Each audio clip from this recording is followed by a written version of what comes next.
Assalamu alaikum, j'espère que vous allez bien et que vous avez appris des choses intéressantes depuis notre dernière séance.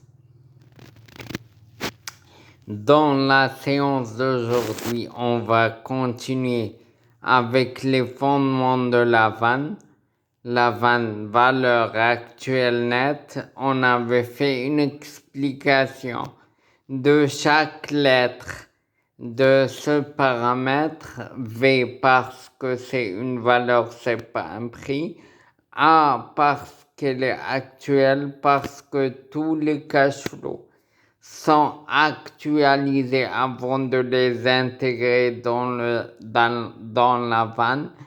Et elle est nette parce qu'elle déduit le montant de l'investissement initial. Nous avons parlé de certains fondements la dernière séance.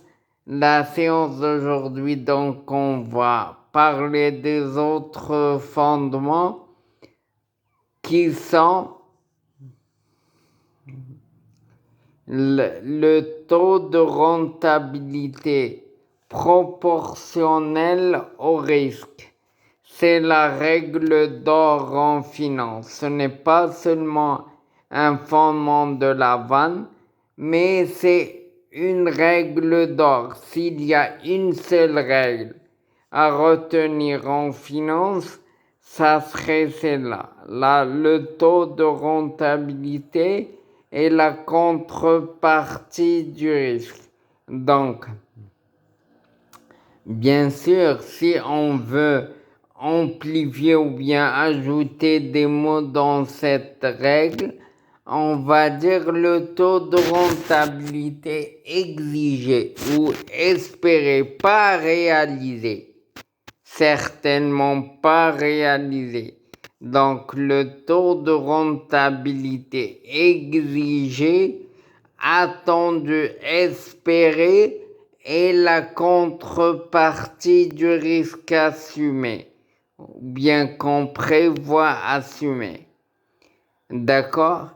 Et un autre fondement très important, c'est l'indépendance des décisions d'investissement et de financement. Ça nous a motivé, nous, à séparer le cours en deux chapitres.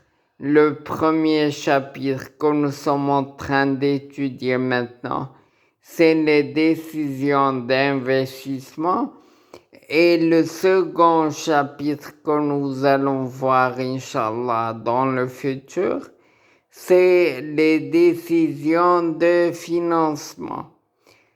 Eh bien, on ne peut pas. Comment est-ce qu'on peut interpréter cette règle? C'est qu'on ne peut pas investir parce qu'on profite d'un mode de financement intéressant et vice-versa. On ne va pas financer un projet parce que le projet mérite d'être investi. On ne mélange pas. Lorsqu'on fait l'étude d'un projet d'investissement, on doit séparer les décisions d'investissement des décisions de financement.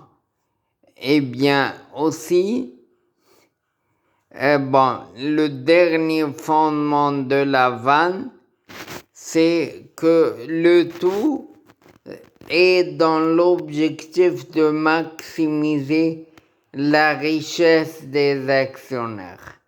Dans notre cas ici, on parle de valeur de l'entreprise, bien sûr.